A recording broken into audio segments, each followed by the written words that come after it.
बढ़ते हैं आगे, बात अब पटना की करेंगे। पटना के एक बंगले पर इन दिनों महाभारत छिड़ा हुआ है। दरअसल बंगले पर पशुपति कुमार पारस का कब्जा है, लेकिन अब उनसे ये बंगला खाली कराया जा रहा है। और आपको बता दें कि बंगला खाली कराने की बात सुनकर ही पशुपति पारस की पार्टी का गुस्सा चिराग पासवान पर फूट पड़ा है। किस तरह से, इस रिपोर्ट के जरिए आपको दिखाते हैं।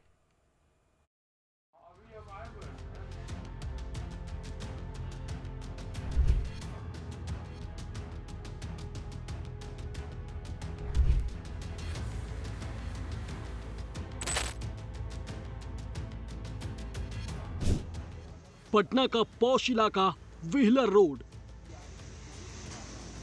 और इस रोड का बंगला नंबर 1 सुर्खियों में है।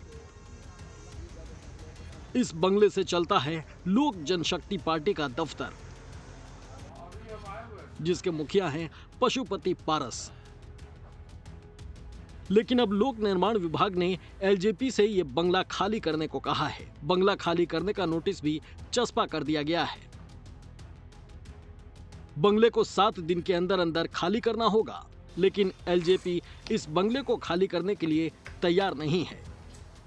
जिस बंगला को खाली कराने की यह भवन निर्माण विभाग के द्वारा ना जाने किसी के दबाव पर ओछी और गंदी सियासत की जा रही है, तो हम यही चाहेंगे इस पर कोई राजनीति नहीं होना चाहिए, क्योंकि चुनाव आयोग ने कहा है, इलेक्शन कमीशन बिहार के पास स्पष्ट गाइडलाइन है देश के निर्वाचन आयोग का, कि जब तक लोक जनशक्ति पार्टी का डिस्प्यूट हमारे यहाँ है और लोक जनशक्ति पार्टी का जो चुनाव चिन्ह था बंगला, उसका डिस्प्यूट का निवारण नहीं होता है, तब तक दोनों पार्टियों को बिहार में राज्य पार्टी का दर्जा प्राप्त रहेगा और यथास्थिति बनी रहेगी।